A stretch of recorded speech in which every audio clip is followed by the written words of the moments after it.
America की भविष्यवक्ता Florence, उसने एक भविष्यवाणी की थी और उस भविष्यवाणी को सतगुरु रामपाल जी भगवान ने सन 2013 और 14 में काफी बार सतलोक आश्रम बरवाड़ा में अपने सत्संगों में सुनाया, दिखाया।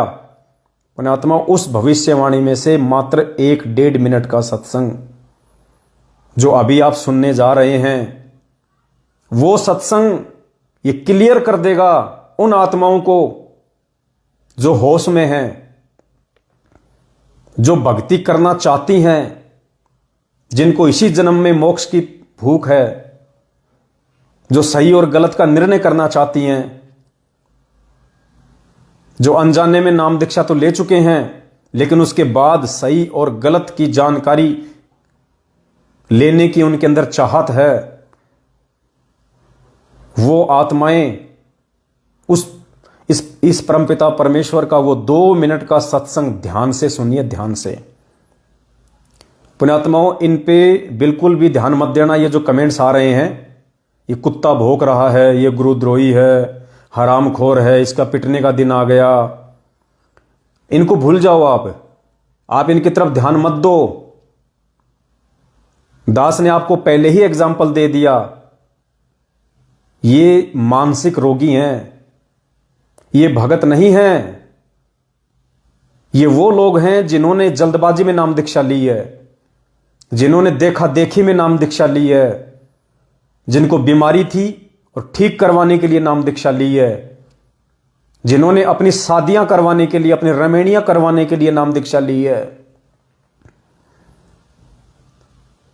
तो किसी ने अपनी गर्लफ्रेंड के दबाव में आके नाम दीक्षा ली है कि मैंने तो नाम ले रखा है, तू भी नाम ले, तभी मैं घर वालों से बात कर सकती हूं हमारी रमणी होगी कि नहीं होगी।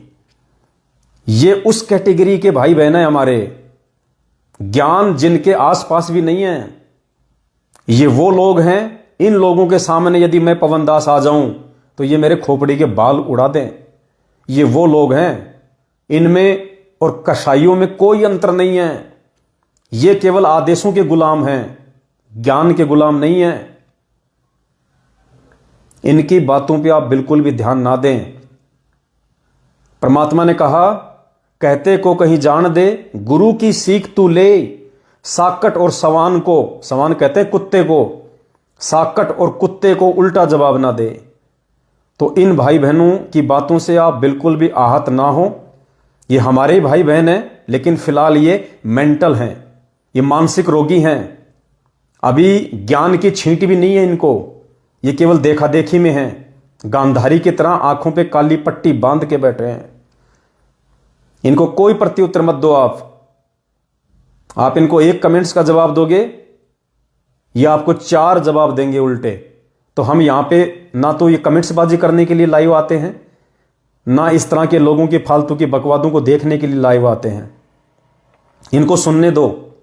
कोई अच्छी आत्मा होगी तो वो जाग जाएगी, विचार करेगी, वरना पुण्यात्माओं ये कलयुग है। और परमात्मा कहते हैं, खोकापुर में काग मिले दिन दोई रे, अरबों में कोई हंस हमारा होई रे। मालिक कहते हैं, ये संसार विघन की घाटी, कोई निकलेगा बिरला सूर। ये उन बिरलों में नहीं है, ये थोड़े बहुत दिनों के मेहमान हैं। जैसे ही किसी की रमणी हो गई, नई नवेली दुल्हन घर पे फ्री में आ गई, उसी दिन से इनका बीड़ी सिगरेट पीना शुरू। बस इनकी केवल इतनी ही है, इससे ज्यादा का रिश्ता नहीं है इनका गुरुदेव से। तो आप इनके तरफ ध्यान ना दें बिल्कुल भी। हमारा मकसद क्या है, हम लाइव क्यों आते हैं, हमारा एक एक सेकंड कीमती है, एक एक सेकंड। आप केवल यह ध्यान दें कि परमात्मा दास के माध्यम से क्या बुलवा रहे हैं, बस उतना। तो परमेश्वर ने कहा कि हम भक्ति मार्ग पे सही हैं या गलत हैं, जो क्रिया हम कर रहे हैं, या हमसे कोई थर्ड पर्सन या हमारा गुरु भाई हमसे जो क्रिया जो करवा रहा है वो सही है या गलत है, इसका निर्णय केवल सत्संगों से होगा, केवल सत्संगों से। तो ये दिव्य धर्म यज्ञ दिवस की आड़ में इन्होंने जो एक नया पाखंड रचा है, भंडारा भंडारा भंडारा, करोड़ों रुपया भगत समाज का ये लोग प्रचार प्रसार में बर्बाद करवा रहे हैं, सिर्फ अपने धार्मिक धंधे के लिए। आज दास आपको बताएगा कि ऐसा क्यों किया जा रहा है। इनका मकसद कोई ज्ञान प्रचार नहीं है, इनका मकसद कोई दुनिया के आत्म कल्याण नहीं है, इनका मकसद है अपने धंधे को बचा के रखना, अपने धंधे को यथावत रखना। आज आपको यह क्लियर हो जाएगा पुण्यात्माओं, क्लियर। इसलिए दास लाइव आया है, वरना आज दास के पास में समय नहीं था। सुबह से लेकर शाम तक आज हम गाड़ी के चक्कर में ही थे, और शाम को अभी बस आए हैं, 2 घंटे पहले ही परमात्मा ने गाड़ी की जो है वो डिलीवरी दिलवाई है। तुरंत दास लाइव आ गया। परमात्मा का 1-2 मिनट का सत्संग इस पूरे के पूरे इनके पाखंड को, जो आगामी 7, 8, 9 नवंबर 2022 को दिव्य धर्म यज्ञ दिवस के नाम पे ये करने जा रहे हैं। पुण्यात्माओं, ये दिव्य धर्म यज्ञ दिवस नहीं है, ये दिव्य धंधा दिवस है, धंधा दिवस। ये पाखंड ना हमारे पूज्य गुरुदेव जी ने 27 साल में कभी किए, ना उन्होंने कभी किसी को करने के आदेश दिए। 27 साल हो गई संत रामपाल जी भगवान को सत्संग करते हुए, और 1 साल में तकरीबन 50 बार उन्होंने काशी वाली केशव बंजारी की लीला का अपने सत्संगों में जिक्र किया है। लेकिन 27 साल में एक बार भी उस परमात्मा ने यह नहीं कहा कि उस काशी वाले बंजारी की याद में हम 3 दिन का दिव्य धर्म यज्ञ दिवस करने जा रहे हैं। धर्मदास ने भी 3 दिन का धर्म भंडारा किया था, वो भी शुरू कर दो। तुम्हें तो संगत को लूटने से मतलब है, तुम्हें तो वो बहाने चाहिए कि किस बहाने से ये मूर्ख संगत का टोल अपनी जेब पैसों से भर भर के या अनाज की गाड़ियां भर भर के इन आश्रमों में ला ला के पटकें। तो इन्होंने एक नया पाखंड शुरू कर दिया ये, और इस पाखंड के तहत ये लोग क्या कर रहे हैं पुण्यात्माओं? गुरुदेव का नाम बदनाम कर रहे हैं। कैसे? राजनेताओं के तलवे चाट चाट के, राजनेताओं के तलवे चाट चाट के इन्होंने हर विधायक को, हर एमएलए को, हर पार्षद को, हर राजनीति से जुड़े छोटे मोटे व्यक्तियों को इन्होंने जा जाके वो भगत समाज के दान का पैसा गाड़ी के डीजल पेट्रोल में फूक फूक के उन लोगों को निमंत्रण दिए। किनको? राजनेताओं को, मंत्रियों को, अधिकारियों को, अनुपदेशियों को। किस लिए? कि आप एक बार हमारे आश्रम में आओ।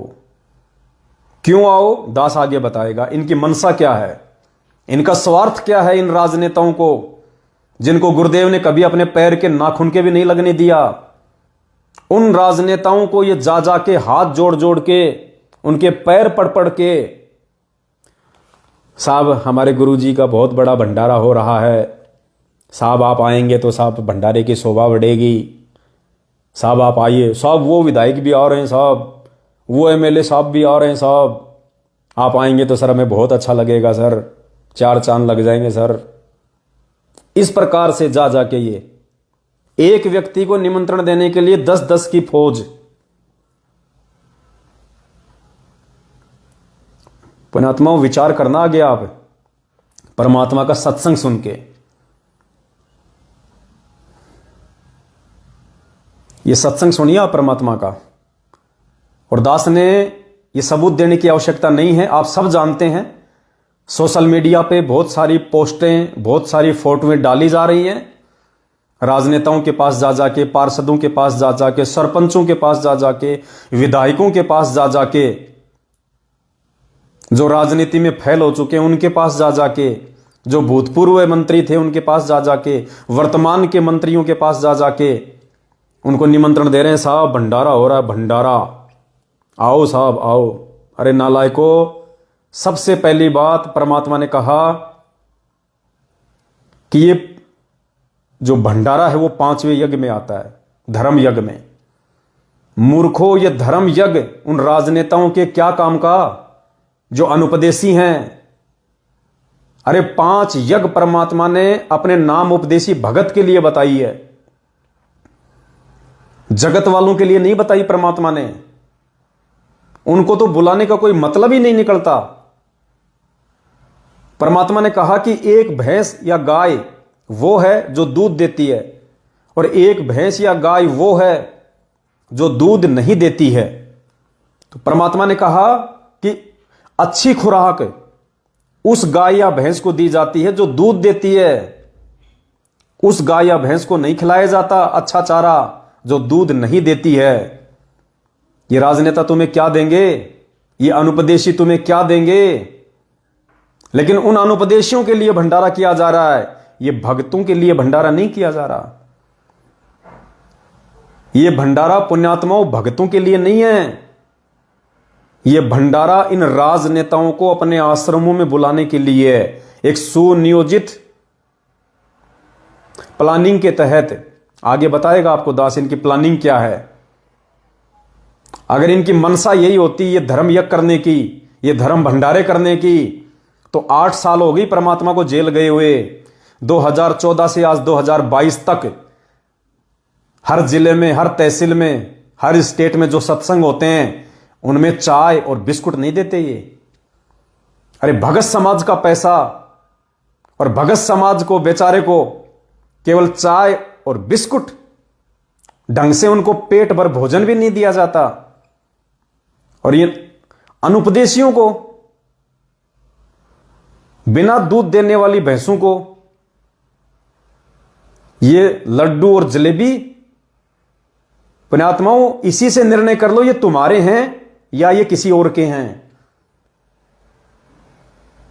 अरे अगर कोई तुम्हारा होता, तुम्हारा गुरु भाई होता वास्तव में, तो अपने भगत भाई बहनों को, अपने घर पे आए हुए को, सत्संग में आए हुए भाई बहनों को भूखा नहीं जाने दे सकता। परमात्मा कहते हैं जिस घर से कोई भगत भूखा चला जाता है उससे बड़ा महापाप नहीं है, उससे बड़ा महापाप नहीं है। क्या कह रहे हैं परमात्मा? ये भगत भाई हैं हमारे जो परमेश्वर की भक्ति कर रहे हैं, नाम उपदेशी हैं। इनको परमात्मा ने दूध देने वाली भैंस बताया, गाय बताया। मतलब ये अपना आत्म कल्याण करवा सकती हैं पांचों यज्ञ करके, धर्म भंडारों में शामिल होके। इनको तो तुम खाली चाय और बिस्कुट, और जो बाखड़ी भैंस है जो दूध का टपका नहीं दे सकती, उन राजनेताओं को, उन मंत्रियों को तुम लड्डू जलेबी के लिए आमंत्रित कर रहे हो। पुण्यात्माओं इसी को कहते हैं काल प्रेरणा। सुनिए मालिक ने क्या वचन दिया हमारे को।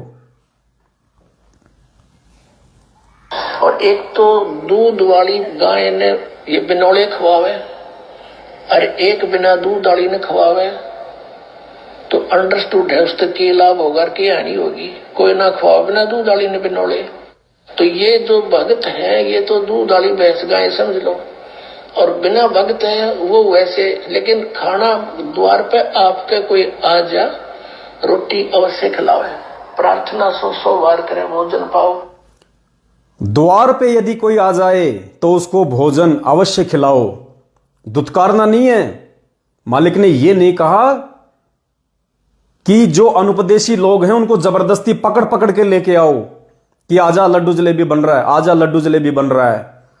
मालिक ने कहा कि वो तो बिना दूध वाली भैंस हैं, और बिना दूध वाली भैंस भी यदि दरबार पे आ जाए तो उसको खाना खिलाना चाहिए, लेकिन उनको पकड़ पकड़ के नहीं लाना जिस प्रकार से ये लोग जा रहे हैं उन बिना दूध वाली भैंसों के पास, उन राजनेताओं के पास जिनके पास सिवाय काल प्रेरणा और कुबुद्धि के कुछ भी नहीं है।